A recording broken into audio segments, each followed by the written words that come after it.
Finally यहाँ पर कंगना रनौत ने वो बैठक ली और जब ये बैठक मंडी में ले रही थी तो युवा कांग्रेस के जो कुछ नेतागण हैं, जो युवा कांग्रेस के कुछ हम कह सकते हैं युवा लीडर्स हैं, वो बाहर आए और उन्होंने बदतमीज सांसद गो बैक के नारे लगाए। यानी कि जहां पर वो बैठक ले रही थी उसके ठीक बाहर इस तरह के जो है वो नारे लगाए गए। उनका कहना था कि जिस तरीके की बातचीत, जिस तरीके की मर्यादा या जिस तरीके से हिमाचल प्रदेश के कांग्रेसी नेताओं को लेकर के कंगना रनौत बयानबाजी कर रही है वो बिल्कुल भी सही नहीं है। और यदि वो अपनी हरकतों से बाज नहीं आई, यदि वो जिस तरीके से बोलती हैं उससे बाज नहीं आई, तो फिर कांग्रेस, युवा कांग्रेस जो है वो बड़ा आंदोलन भी करने से गुरेज यहां पर नहीं करेंगी। ये हिमाचल प्रदेश की सभ्यता नहीं है जिस तरीके से वो बातचीत कर रहे हैं। इससे पहले मंडी में अगर हम बात करें तो काफ़ी दिनों से वो मंडी में है और मंडी के कुछ जो लोकल लीडर्स हैं वहाँ पर, उन्होंने भी ये कहा कि भाई, उन्होंने नसीहत देते हुए कहा कि आप इस तरह की बयानबाजी ना करें, इस तरह की चीज़ें ना हो।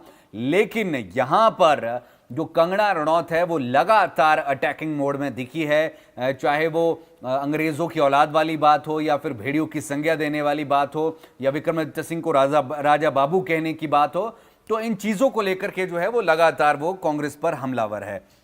और अब युवा कांग्रेस भी एक स्टेप आगे यहां पर आई है। शिक्षा मंत्री ने बड़ी बैठक ली है, इस पर हम बातचीत करेंगे। बड़ी बैठक एक तो स्कूलों के मर्जर को लेकर के हैं।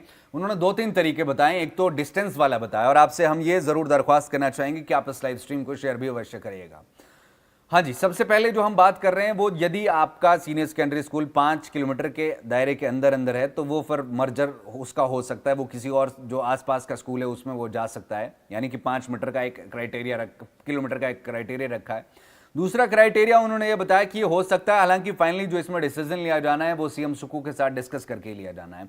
दूसरा जो क्राइटेरिया है वो ये क्राइटेरिया है कि यदि 11वीं और 12वीं में 10 से कम बच्चे होते हैं तो फिर उसका जो दर्जा है वो घटा दिया जाएगा और वो 10वीं तक हो जाएगा।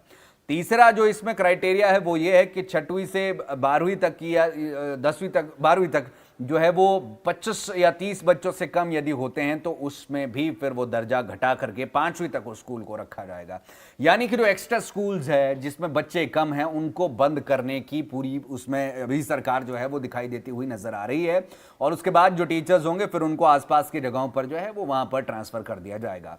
दूसरा, कॉलेजों को लेकर के भी बता देना चाहेंगे कि भाई, यदि आपके आसपास के कॉलेज में 75 और 100 से नीचे, 2 क्राइटेरिया रखे हैं, 75 वाला हार्डकोर के लिए होगा, 100 वाला नॉर्मल मान करके आप चलिए।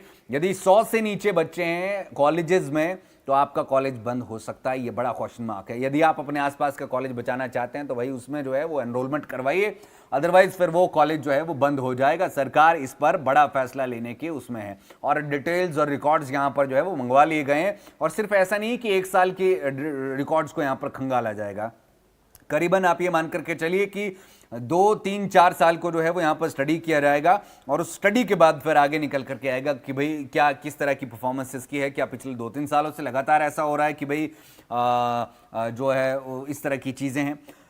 हाँ, इसके बाद हम एक और चीज़ यहाँ पर बता देना चाहेंगे, कंगना रनौत और साथ ही में विक्रमादित्य सिंह ने भी आज कुछ बयानबाजी करी है। उससे पहले हमारे पास जो भी खबर एक आ रही है उसमें यह है, कंगना रनौत यहां पर कह रही कि भी बिजली बिल में जो है वो बिजली बोर्ड उनके पिछले बिलों की जांच करे। यदि उनके ये बिल लाखों में पाए जाते हैं तो वो अपने शब्द वापस लेने के लिए तैयार है। उन्होंने कहा कि हर विषय पर राजनीति करना या उसे राजनीति से जोड़ना ये बिल्कुल भी ठीक बात यहां पर नहीं है।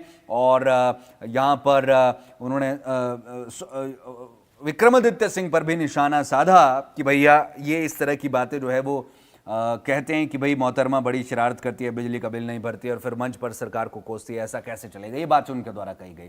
दूसरा, जो विक्रमादित्य सिंह द्वारा कहा गया उस पर भी हम बातचीत करेंगे, क्योंकि उन्होंने भी आज खुले मंच से अपने दिल की बात कही है, जो उनके मन में थी चीज़ें, क्योंकि अभी तक वो सोशल मीडिया पर ही जस्ट अपडेशंस दे रहे थे कि भाई शरारती या इस तरह की चीज़ें, लेकिन आज जब वो खुल करके सामने आई हैं। उससे पहले आपके मतलब एक चीज़ बता देता हूँ भाई, अगर आपने अपना जो है वो डिपो वगैरह में जो आप राशन वाशन लेते हैं और यदि आपने अपना EKYC नहीं करवाया है तो ऐसा ना हो कि फिर अब आप बहुत ज़्यादा लेट हो जाए। अब आप करवा लीजिए अपना एक बार फिर से। और इसको लेकर के यहाँ पर एक बार नंबर भी यहाँ पर जारी किए गए हैं कि अगर आपको किसी तरह की समस्या आती है तो आप टोल फ्री नंबर 1967 पर कॉल कर सकते हैं या 1800 180 80 26 पर आप संपर्क कर सकते हैं अगर आपको कोई दिक्कत आ रही है।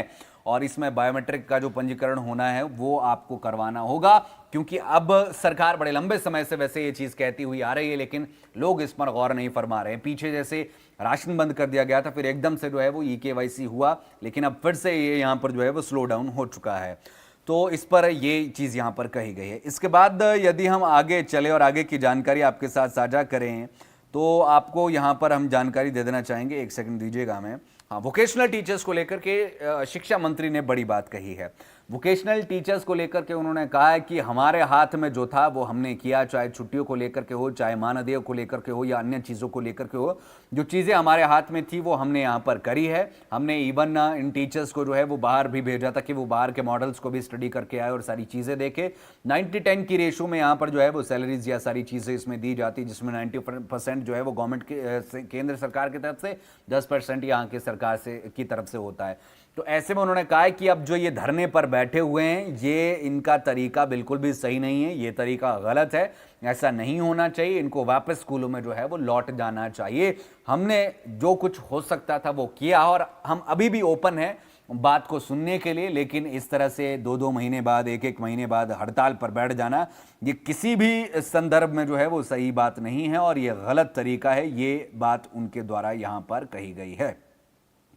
इसके बाद यदि हम बात करें तो आज हिमाचल प्रदेश के बहुत सारी जगहों पर जो है वो अच्छी खासी बारिश, बर्फबारी भी हुई है। लाहौल स्पीति की ऊंची घाटियों की अगर हम बात करें तो वहां पर बर्फबारी भी देखने को मिली है। शिमला की बात करें तो अच्छी खासी 10-15 मिनट जो है वो बारिश हुई और इससे कहीं ना कहीं राहत भरी सांस यहां पर जरूर मिली है किसानों को, बागबानों को, आम जनता को, क्योंकि टी शर्ट्स पर लोग जो है वो आ गए थे, लेकिन अब स्वेट शर्ट पहनना शुरू कर दिया है।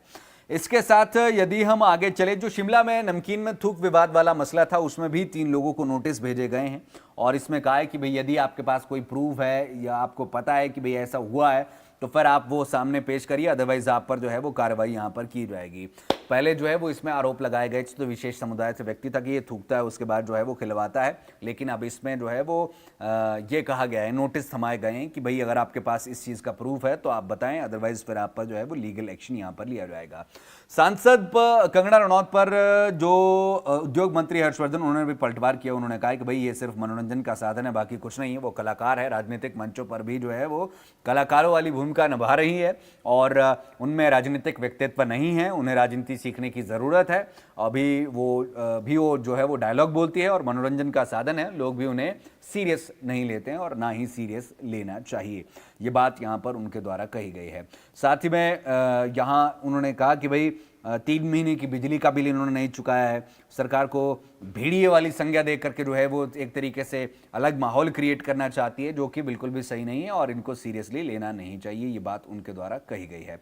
इसके बाद यदि हम आगे चले तो आपको बता देना चाहेंगे कि भाई कुछ अध्यापक जो है वो सिंगापुर जा रहे हैं, जिसमें कुछ प्रिंसिपल्स भी है और कुछ लेक्चरर्स भी है, हेडमास्टर्स भी है, और ये 25 से 30 अप्रैल के बीच में जाएगा। वो मैं आपको थोड़ी देर में बता दूंगा। सिंगापुर ये जाएंगे, एक एक्सपोजर विजिट होगा जहाँ पर इनको नई नई चीज़ें सीखने को मिलेगी कि भाई किस तरीके से जो है वो बाहर की जगहों पर पढ़ाई जो है वो करवाई जाती है या होती है, और जिससे हिमाचल प्रदेश के बच्चों को भी एक एक्सपोजर यहाँ पर मिल सके।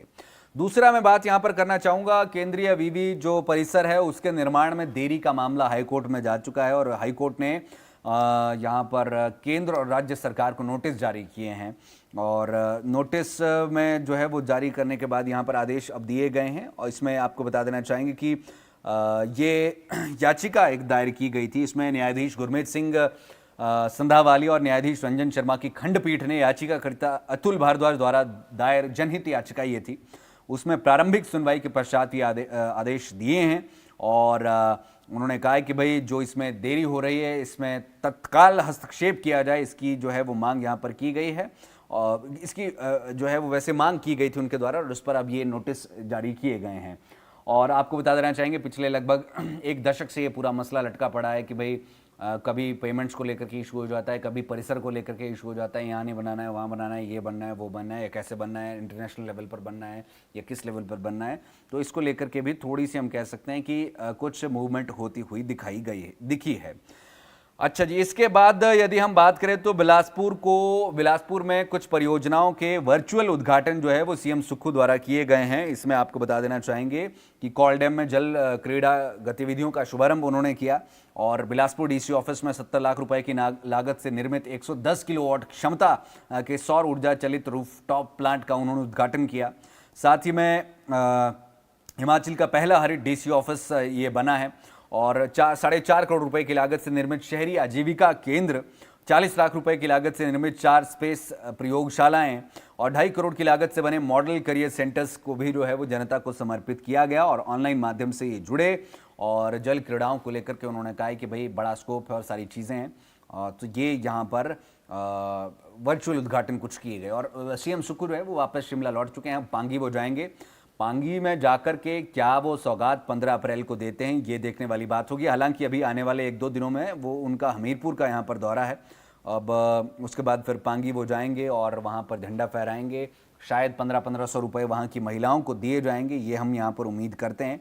और दूसरा, इसके बाद यदि हम आगे चलें तो ठेकेदारों ने सरकार को अल्टीमेटम दिया है। उन्होंने ये सीधे तौर पर कहा है कि अगर 20 तारीख तक हमारे जो पेमेंट्स है उसका भुगतान नहीं हुआ तो हम बड़ा आंदोलन यहाँ पर करेंगे। और लगातार पिछले कई दिनों से ये कह रहे हैं ठेकेदार कि भाई आप हमारी बात को सुनो, हमारी बात को जो है वो इस तरह से इग्नोर आप मत करो, वरना आपको समस्या हो जाएगी। हम सारा काम वाम छोड़ देंगे, आंदोलन कर देंगे और फैमिलीज के साथ आ जाएंगे।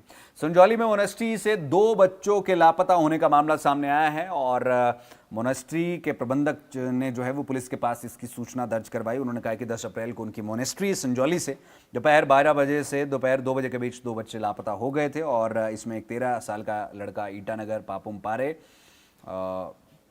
जो है वो ये थे और भिक्षुओं के वस्त्र जो है वो इन्होंने पहने हुए थे और दूसरा लड़का 12 साल का था पश्चिम बंगाल का, इसने भी वही कपड़े पहने थे और लापता है। अब देखना होगा कि कहाँ पर कैसे गए होंगे या क्या कुछ इसमें पूरी चीज़ें रही होंगी।